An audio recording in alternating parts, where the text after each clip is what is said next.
Let me begin with acknowledging the wisdom of the European Parliament to allow this conference to happen while many others have been cancelled. And my dear honorable guests on the dais and ladies and gentlemen,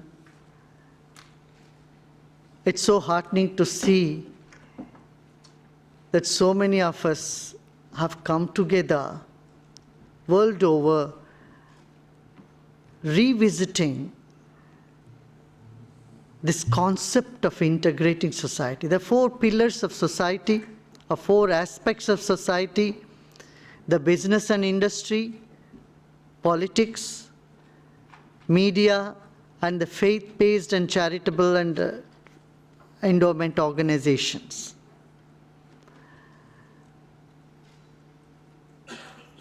There was a time when all these different areas were functioning independently and in isolation. They had to function independently, no doubt, but they were in isolation.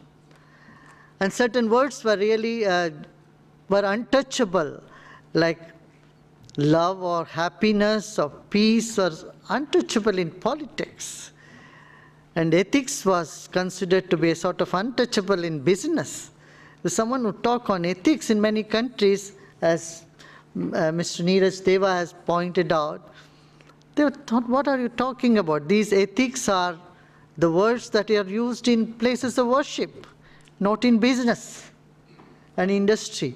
That sense, that sort of untouchability or working in isolation, in compartments, was the paradigm few decades ago.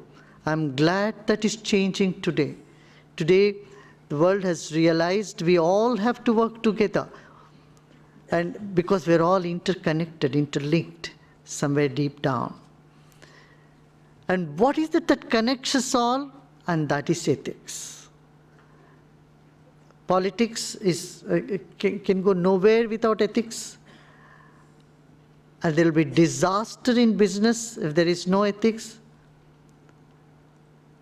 Faith-based organization and social and charitable organizations cannot afford to walk away from ethics, and so does the media. Now, sports also got included in this. An arena which is for entertainment, when that got into corruption, it's shocking. It sends shocking waves and waves of depression in the world population.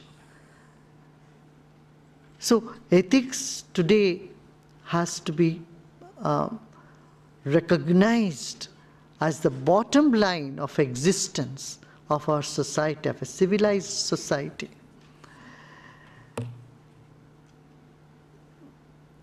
Now, this other thing is about dialogue. Dialogue between the communities, between the stakeholders of different arena of our society. When dialogues fail, disaster dawns. And this is what happens in many parts of this world today. Terrorism is just one such impact of failure of dialogue. I would like to share with you my recent experience in Bogota and in Cuba. I was in Bogota in Colombia for an award ceremony. After that, I went to Cuba to talk to the FARC there. And I could see the level of mistrust that they were carrying. And the level of mistrust was so much that they were ready to, die.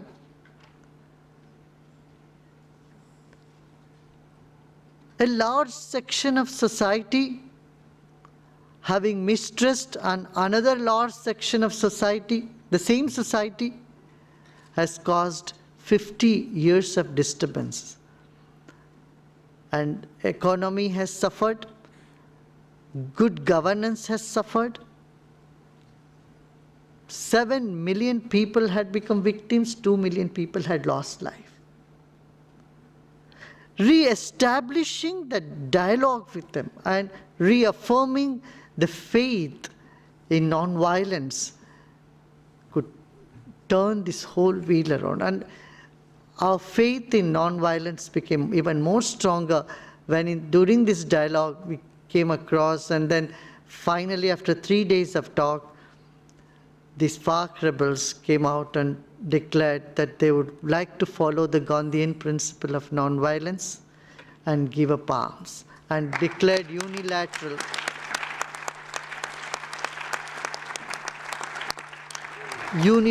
ceasefire. Perhaps it made me even more ambitious, and I sent a message to ISIS that I would like to dialogue with them.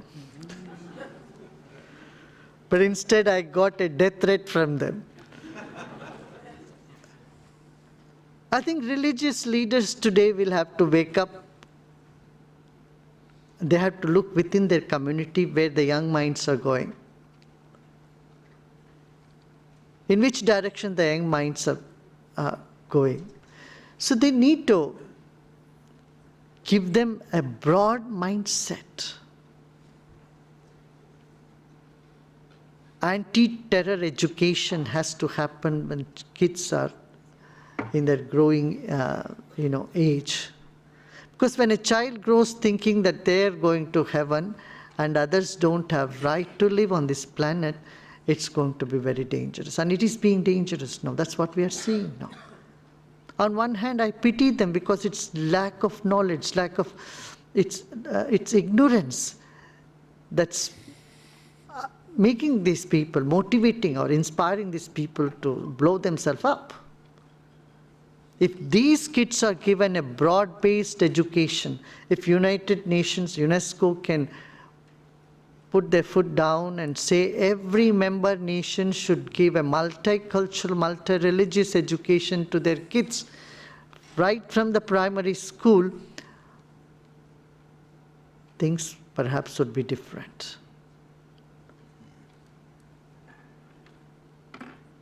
And we are spending billions of dollars on welfare, but very little on the peace education. I think here, if the business and industry, the politicians, faith-based leaders of the world, and the media come together, pay little attention to prevent terrorism, especially in the areas where we are finding it's become a global disaster. Even 1% of the population which is engaged or even supporting extremism, fanaticism, it is affecting the entire globe. It's causing waves of fear psychosis, which is not a sign of a healthy and prosperous and happy society. Let me thank Mr. Tinley for introducing the word happiness in the mainstream, in politics and in business. If we can measure the happiness of the world, of course we have started doing now, we feel that we need to integrate values and ethics in society. Only then we can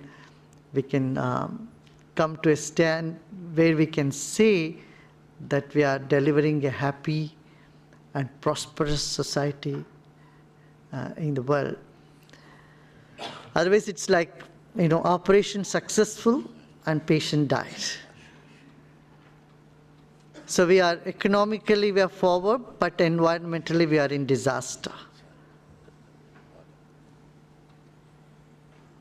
So ethics, coming back to the point of ethics, it's ethics that can uphold human race, it can uphold the happiness in society, it's the ethics which can help a sustainable economy and an environment which can sustain our whole planet, life on this planet. So with these words, I congratulate the organizers and all the speakers who have taken your valuable time to come here and address. And let's all come up with concrete projects and plans which we can pass on to different leaders of society to implement and see that our world moves to a better level than what we have inherited. With these words, I once again wish you all the best. Thank you.